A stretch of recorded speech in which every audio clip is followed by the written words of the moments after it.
In this special National Hazing Prevention Week episode of the show, Scott and Mac have an honest conversation about their hazing-related experiences, realizations, and education. This discussion kicks off our series designed to shine a light on hazing and hazing prevention and features Rayanne Groover and Evelyn Piazza. Their stories are rooted in unimaginable heartbreak. They both lost their sons, Tim and Max, to hazing in 2017.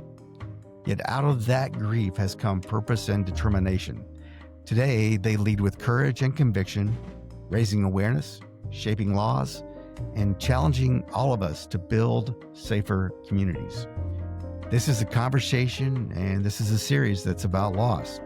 It's about love, and it's about the legacy that calls us to do more. So whether you're a fraternity or sorority leader, a coach, a band director, or a loving mom and dad, we are really, really happy you're here. Thanks for joining us, and thanks for tapping play on an important series of Leaders, Letters, and Legacy. Hey, what's up, Mac? How you doing today? I'm great, Scott. You know, I've been living the dream. Been at my fishing camp. You're not sitting next to the bayou in a tent. No, There's I'm an in actual physical house structure up in the air because we get hurricanes and water comes up and down all the time. Yeah, it's been great and really embracing learning curves. But obviously, I'm not at the camp today. I came home because I've just been really looking forward to our conversation. What have you been up to lately? Oh man, excited for the next couple of weeks. I get to see some friends and celebrate a Pledge Brothers birthday coming up soon, and excited just to get to spend time with people I really, really love and who've had a massive impact on my life. So, we're in that stage of life. You know, at this point, who your ride or dies are. I agree with you. I think that life is moving fast and really wanting to treasure every moment with the people we care about is important. So I love that you're creating some of those moments for you and your people. And I love that Sue and I will get to have one of those moments with my people next weekend. So with that being said, we don't often, in fact, I don't think we've ever done a topic specific show. Our conversation with TJ and Joel was as close to a topic specific show as we've ever done. But today we want to have a conversation specifically about hazing prevention. We've heard enough stories in the time we've been doing the podcast to know that it would be bordering on malpractice if we didn't address this at some point. It just felt like with National Hazing Prevention Week, it felt like this was the right time to have the conversation. And Mac, for our listeners, I think it would be really helpful for them to hear from your perspective. You've worked on a campus. You've worked at a headquarters. You have been the national president for your organizations.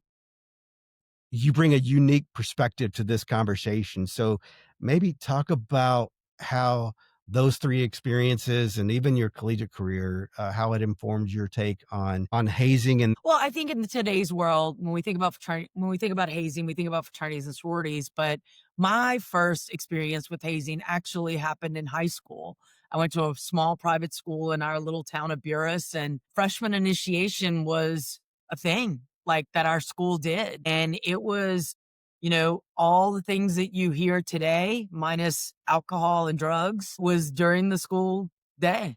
And it was dressing up and humiliation and, pouring things on people and making them do things that were embarrassing and, things like air raid where they've got to hit the ground. And at that moment, I didn't understand. It was a school tradition, right? So much we hear hazing as a tradition.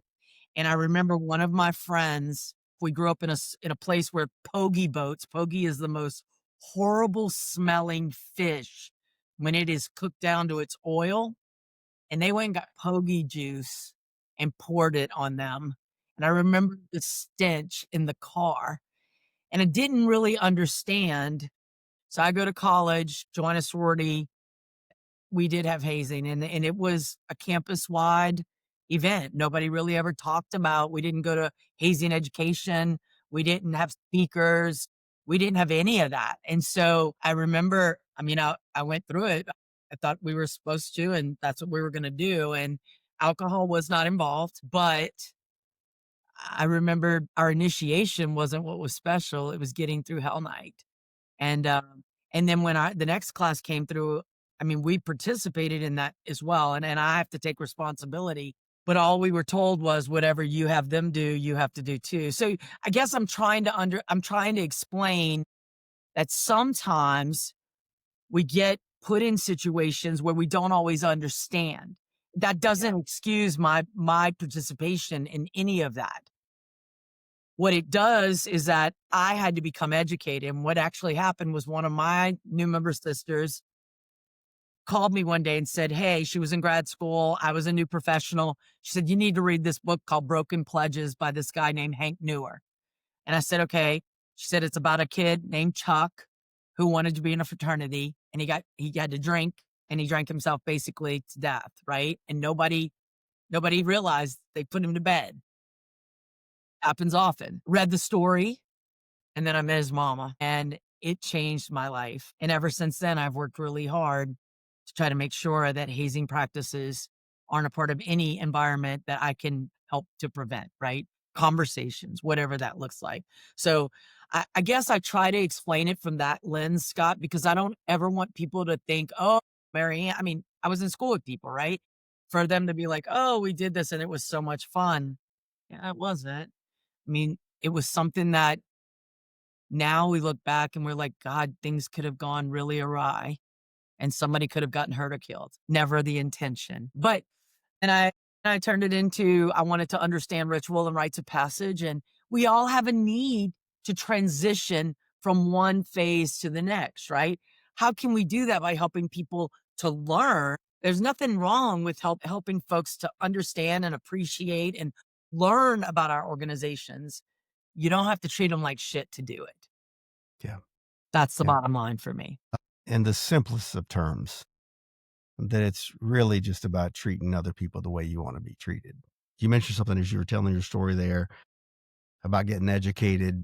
And when I was in school, I didn't really think I came from a hazing chapter. There were a couple of things that were really pushing the envelope, a couple of things that were definitely hazing, but I didn't really see cleaning the house as hazing. It's definitely little h hazing, but that often can escalate into big H hazing. Think back to my initiation day, and I'm all excited because we're actually getting initiated, or we thought we were getting initiated this particular day. And I just remember we did signature books back then where you had to We go did around and meet all the brothers, have them write a little note too. in your book, and I still have mine. I do too. And my best friend growing up wrote that initiation is the greatest feeling you'll ever have. And I remember we used to do this thing, not unlike what a lot of groups have had in the past, where you didn't make it, you made it, you didn't make it. There's, this fake national test, et cetera, et cetera, et cetera, et cetera.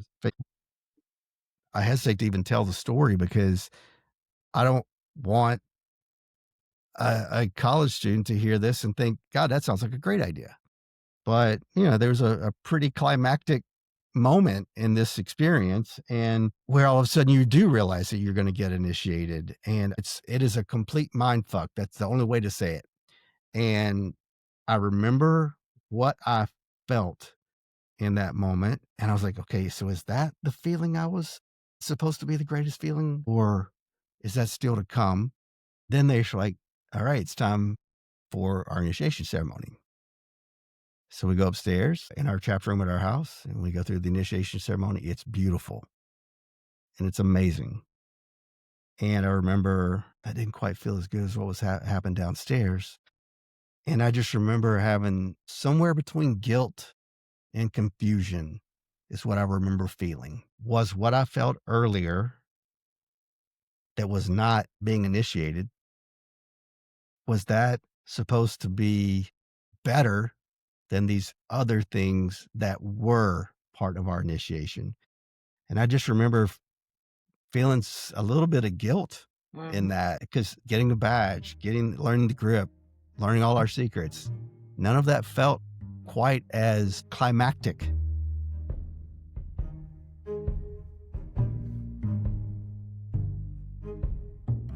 But it's kind of like thinking about this, Scott. You think about it, it's like you're in a relationship, you're getting to know this person, right?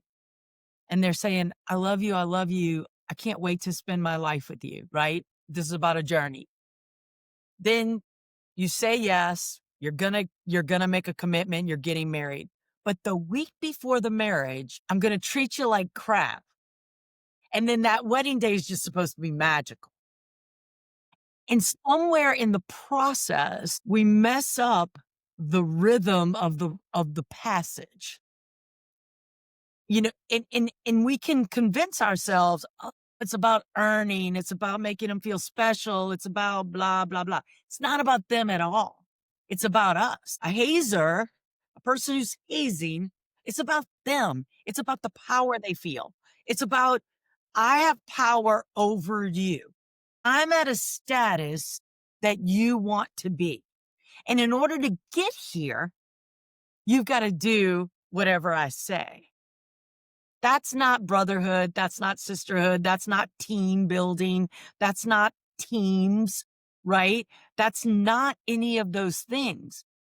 A warped sense of power, and there's no other way to put it. I mean, so have we all probably experienced that? Have we all maybe even done that? Absolutely. Yeah. But the difference is do you continue it or do you stop it?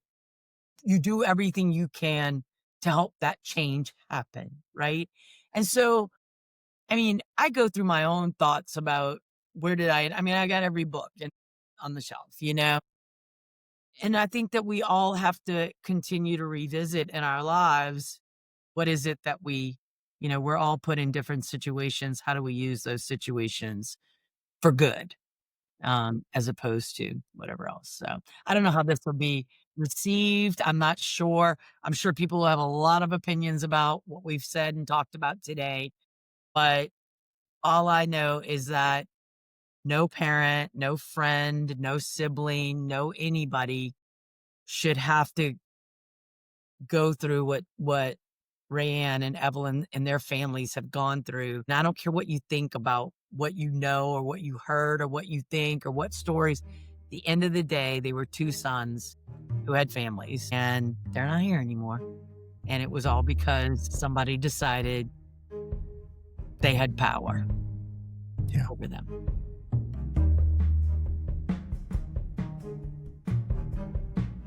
First off, you're right. Many of us did participate and have a lot of guilt associated with Absolutely. that. Absolutely. I know I do.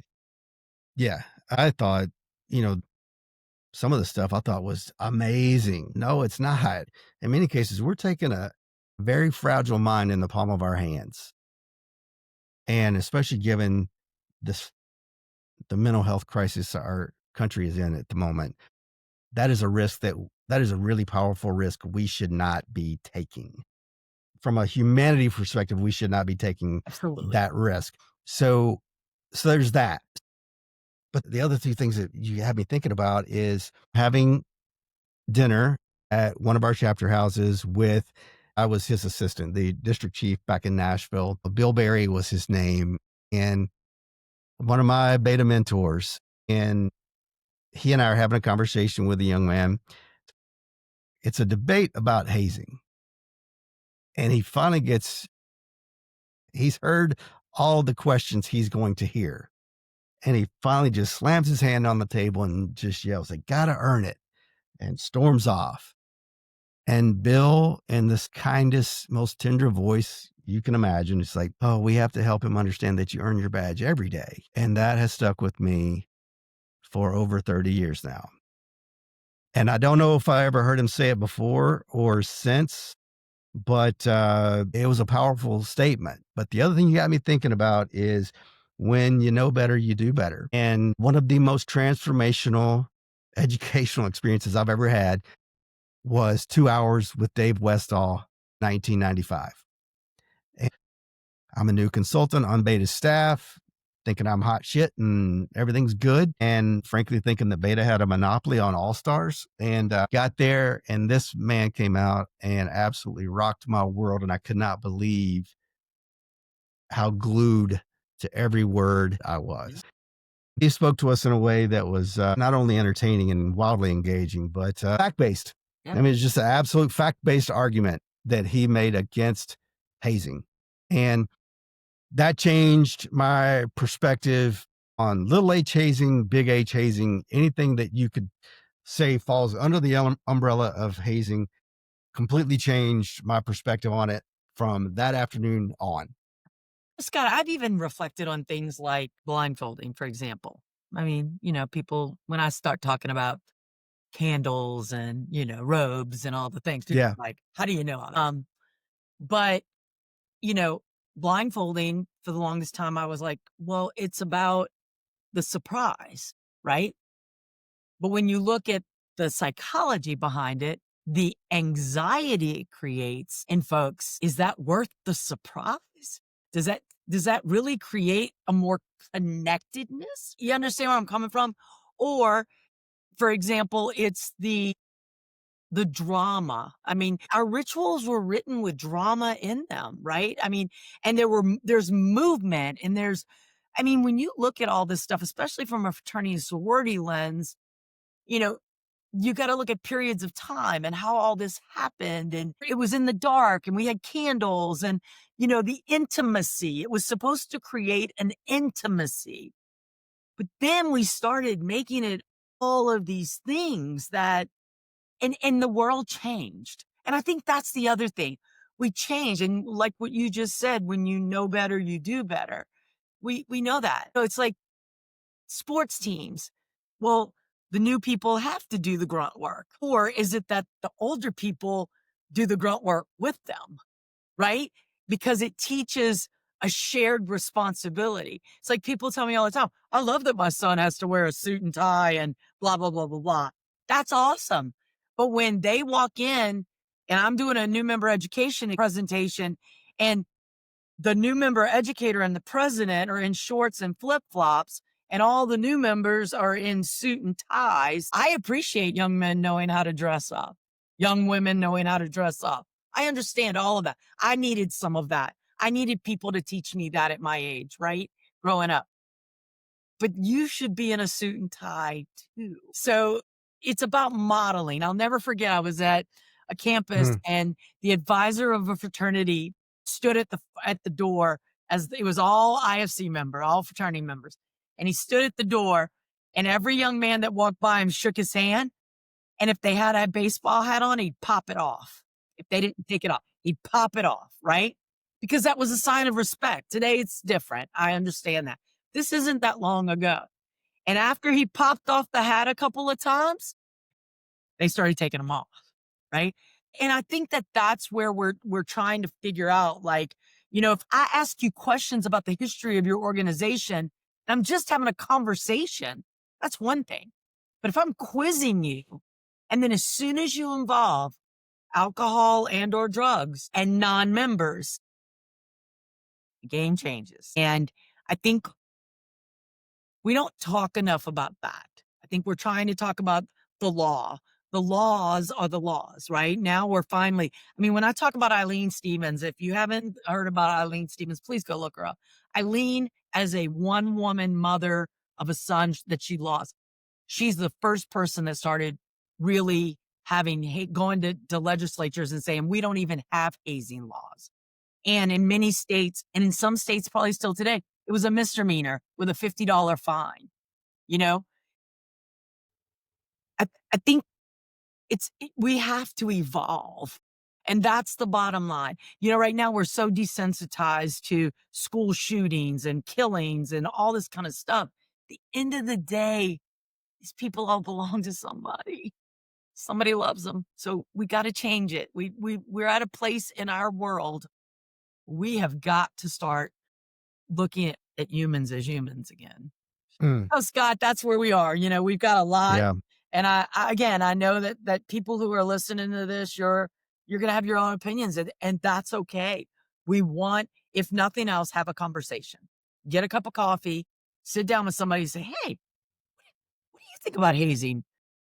I saw this sports team the other day and all the kids had their heads shaved. What was that about? Where'd that come from?" Just ask a question.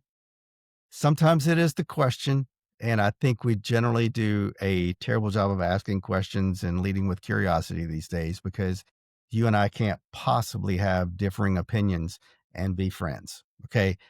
If we don't feel the same about something, I will fight you. That is the general perspective of our culture right now, which is just unbelievable.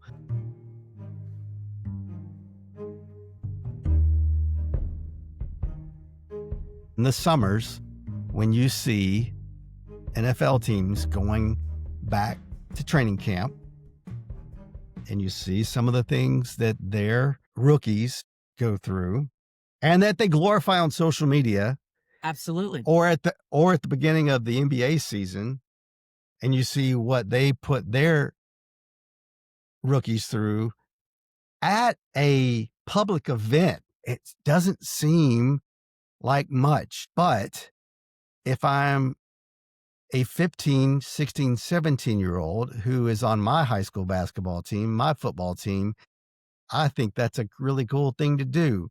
And then the next group is like, maybe we should Up take it the up a ante. notch. Up the Maybe we should take it up a notch. Same thing goes for our college athletes and our band members and our fraternity and sorority members.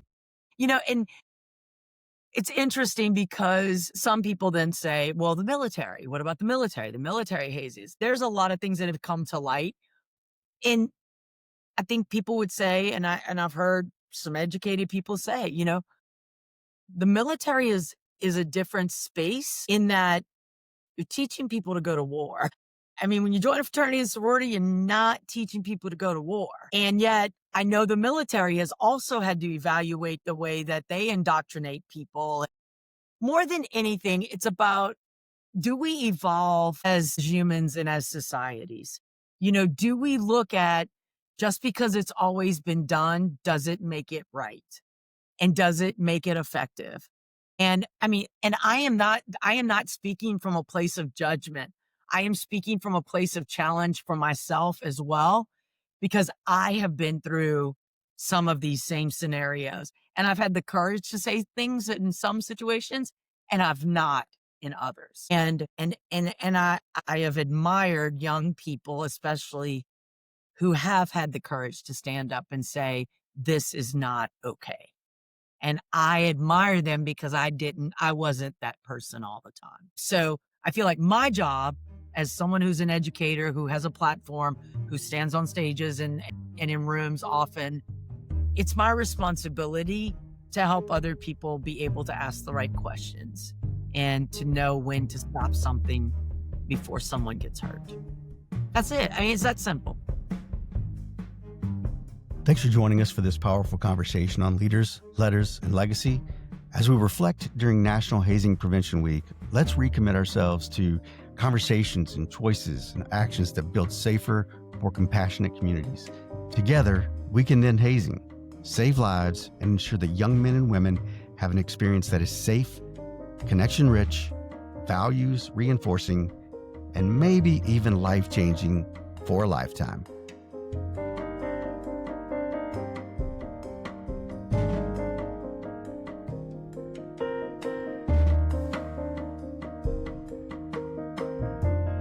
You've been listening to Leaders, Letters, and Legacy. The show is produced by Scott Fussell and hosted by Dr. Ann Callais and Scott Fussell. Background noise is provided by Bailey, Bentley, and Lincoln. Spousal support provided by Sue and Ree. For more, be sure to follow the show on Facebook, Instagram, YouTube, and TikTok. And to help others find the show, be sure to rate and review the podcast before logging out. Leaders, Letters, and Legacy is an L3 Learning production.